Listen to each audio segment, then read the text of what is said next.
Brock Lesnar is the worst WWE debut or return of 2025 because it just should not have happened. Welcome everybody, I'm Andy for WhatCulture Wrestling, and today we are ranking all 15 debuts and returns on the WWE main roster in 2025. Starting off with number 15, Brock Lesnar.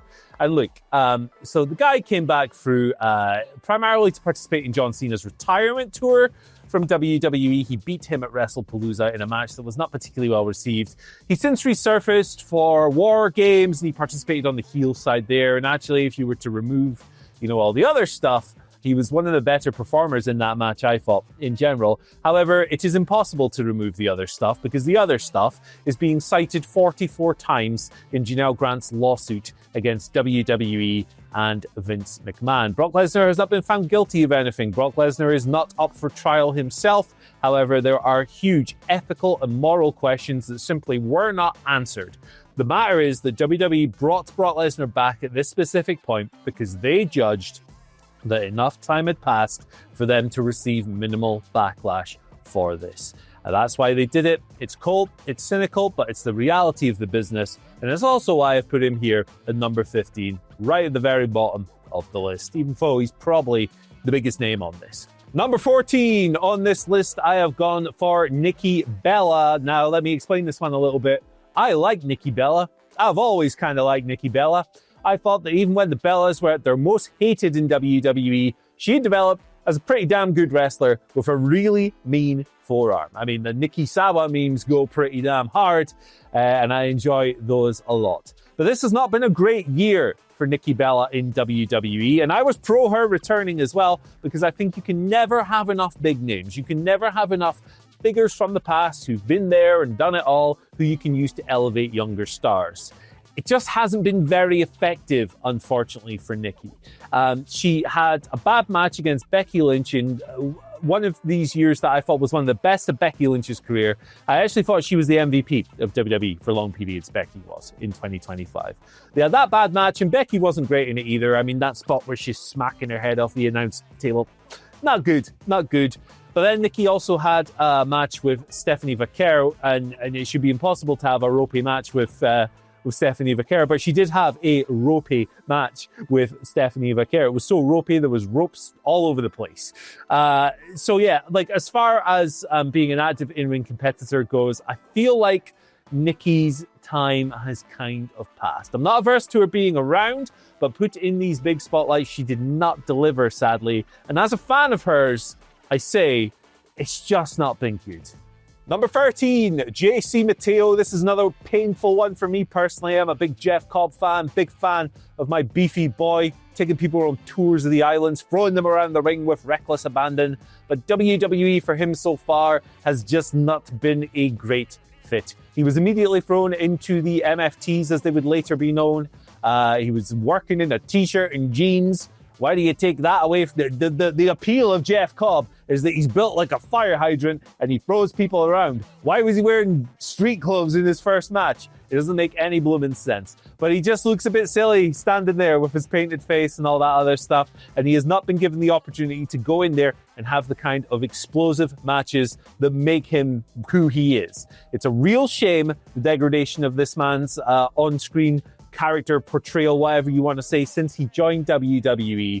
It's really dismal stuff. I imagine his bank account is very healthy right now, and he probably feels okay about his choices. So, fair enough, Jeff. I don't criticize the career choice, but on screen, it has not been a great fit for him. He has not been put in a position to succeed. They have not maximized his strengths at all.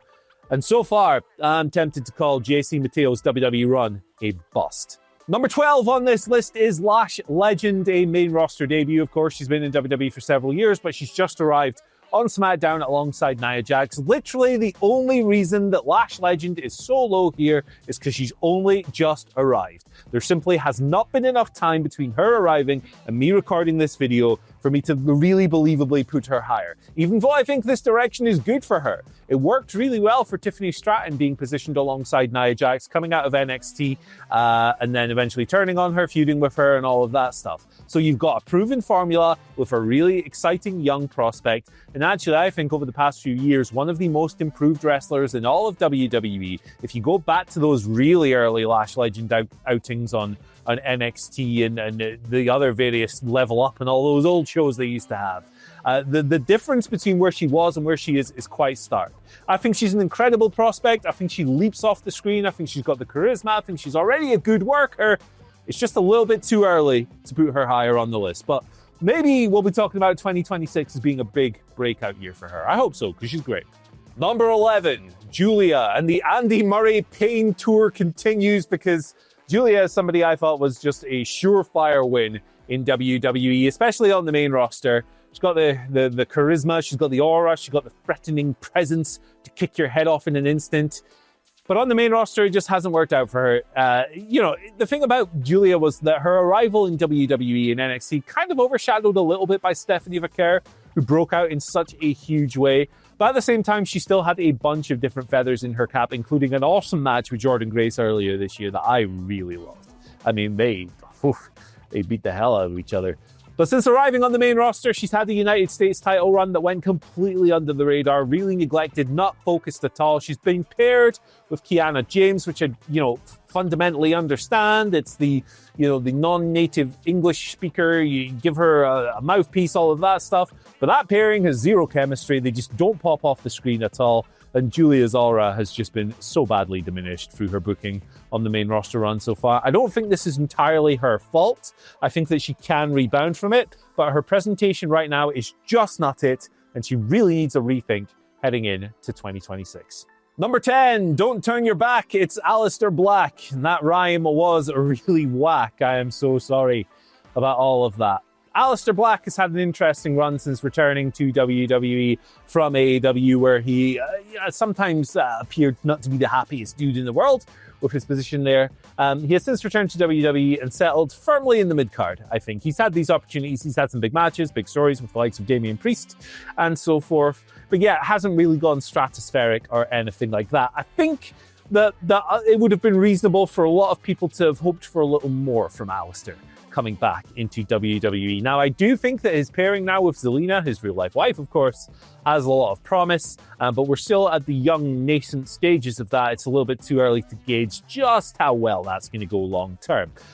So Aleister is kind of on this edge here where I'm not going to say this is an outright bust or like Lash Legend. You've only been on the roster for a couple of months. It's too early.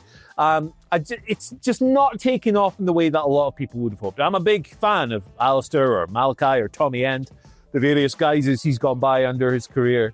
As of yet, however, I'm looking for a little bit more, and I'm hopeful that we'll get that in the new year. Number 9 is Talla Tonga, and if you had sat me down at the beginning of this year and said that Hikuleo will have a better year in WWE on the main roster than Giulia and Aleister Black, I would have called you insane, quite frankly. But this has been a quiet success in the MFTs, honestly. He's a really tall dude, and they do a really good job of presenting him as a big tree that needs to be chopped down in his matches. They have successfully communicated that this is a tall, threatening guy in an era where tall guys just aren't booked all that well in a lot of ways in a lot of different companies. I mean, almost can't even get on bloomin' television in WWE. He has to go to AAA and Noah to get a bloomin' match. And in AEW, I mean, Tony Khan's never booked monster tall dudes particularly well. So it's actually quite refreshing having this old school throwback tall dude whose main skill is being tall, running roughshod. I'm not saying he's the second coming of Andre the Giant or anything. He's just an effective mid-card player in the MFTs. I think he's done a solid enough job, and that's why he's number 9. Number 8 is Rusev, who, similar to Malachi Black, I would say has been good rather than great since trading AEW for WWE. And much like Malachi as well, I think that his positioning is just not quite what people would have hoped for coming from one company and going to another. I will say that I really enjoyed the Sheamus series of matches. I know that consensus among on this channel, perhaps some other presenters, maybe got a bit bored of that quite quickly. I'm not one of them. I like two big giant lumps of meat just slamming into each other, like a couple of steaks. Just, yeah, that's what gets me going in pro wrestling, man. That's what I enjoy. But I feel like the character it needs a bit of extra spice. It needs an extra layer. He hasn't leaned as heavily into the Redeemer stuff, the God's Favorite Champion stuff that he did in AEW. He's not been a champion, so he can't really do that. But, it's not as heavily gimmicked an act now. Now he's just basically a straightforward, badass, tough guy.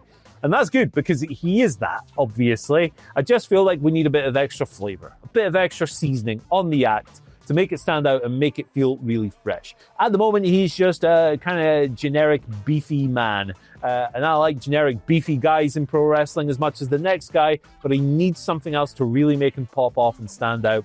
As of right now, I wouldn't say that this run, even though he went missing from AEW for long periods, has been any better than that period. I mean, he's not even come close to touching the greatness of his TNT title run over there.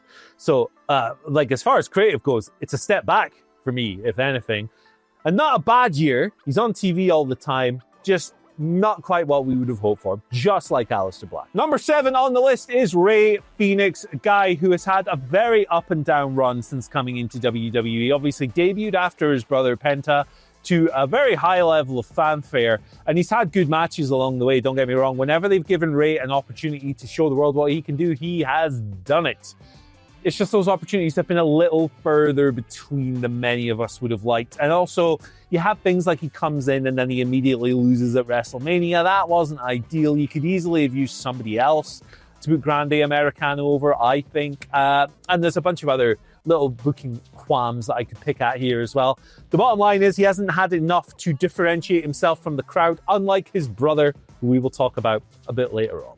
Still a big fan of Rey Fenix. Think that he'll really take off at some point in WWE. And I think when they do the Lucha Brothers together, finally, that will be the big moment for him. But as a singles act, it hasn't quite landed.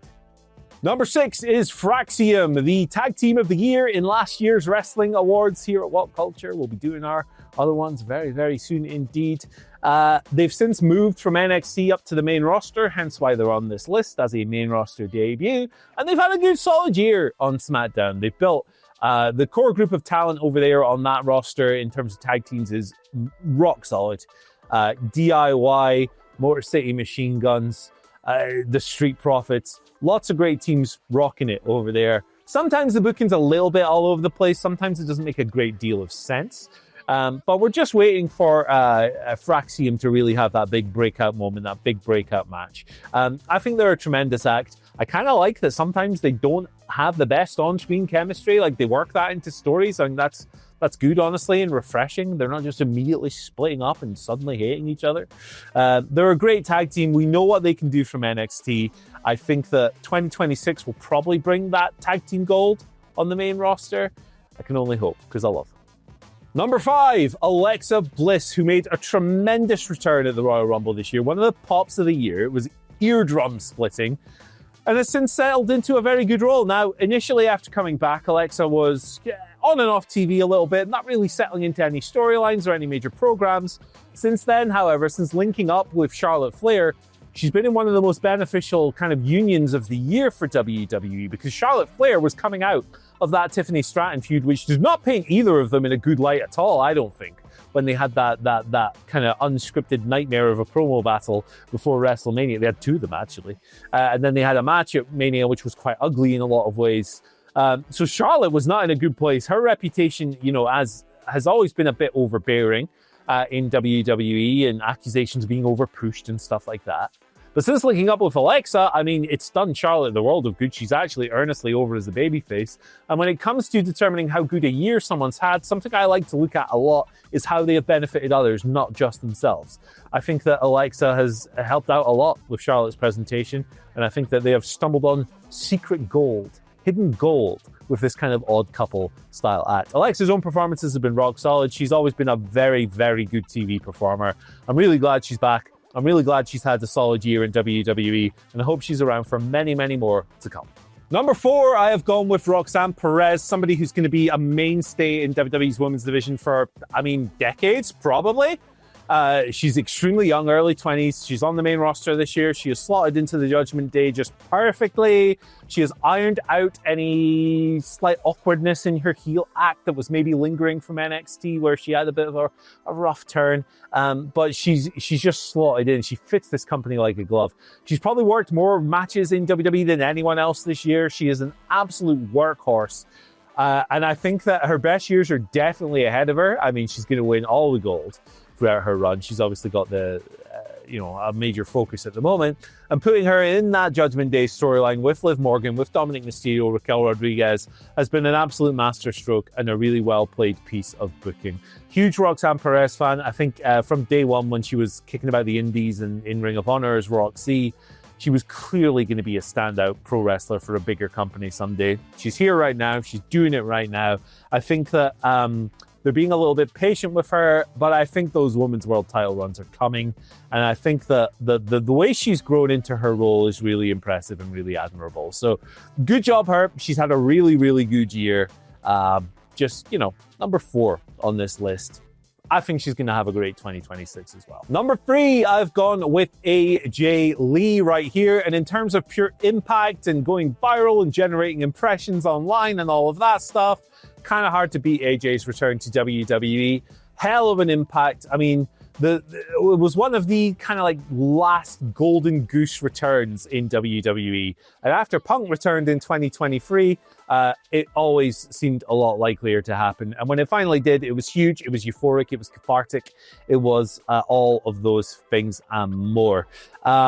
Someone that we've been waiting for ages and ages and ages, man. And look, the story they did to build up to her return was well done. It was short with Becky Lynch and CM Punk and Seth Rollins, obviously, but it paid off. And from start to finish, I think one of the more effective bits of Paul Levesque booking this year. The return mixed tag ended up, it drew kind of mixed reviews, but I mean, they did build to AJ's hot tag really well, and we can probably forgive the wacky punches or whatever they were supposed to be. We've since not seen a whole lot of AJ, which is primarily why I've just got her number 3 here.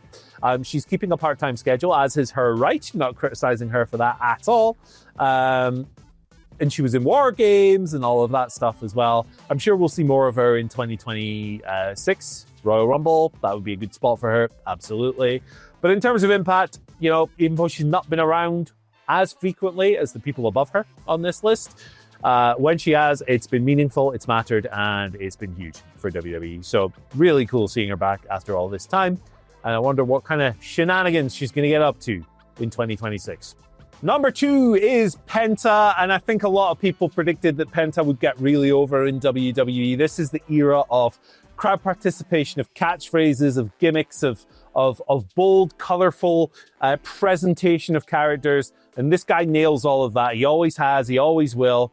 Zero Miedo, all of that stuff, super over. It was always going to catch on with a WWE crowd, and it has caught on tremendously. This guy is one of the most over upper mid-carders in WWE. I'm sure he sells a boatload of merch, and he has had a tremendous run in the company this year. Yeah, he's lost some high-profile matches here and there, but the guy is super over, and it would be a travesty if I didn't have him in the top 3 debuts and returns for this year. The presentation is bang on. The ring entrances are great. The match, Penta's always been a little bit of a sloppy boy between the ropes, but I don't mind that, honestly, sometimes. It's been there. And in terms of just being someone coming in from somewhere else and immediately hooking the crowd and immediately getting over, he has ticked all of the boxes in that regard. I'm very interested in his future. I think the Lucha Brothers reunion is going to be a lot of fun. I know it's scheduled to happen in Mexico before it happens in WWE, but that could be really beneficial for Rey in particular. I don't think Penta necessarily needs it because he's gotten so over as a singles act, but it will be very, very cool to see. So yeah, probably a different year ahead of him when it comes to 2026, but he's had a great first year in WWE, and I'm sure he is very happy with his career choices. And at number 1, it's Stephanie Vaquer. I don't think it really could have been anyone else after breaking all of this stuff down. Look, this list is not just about being a big name. This list is not just about the initial pop, like AJ Lee, for example.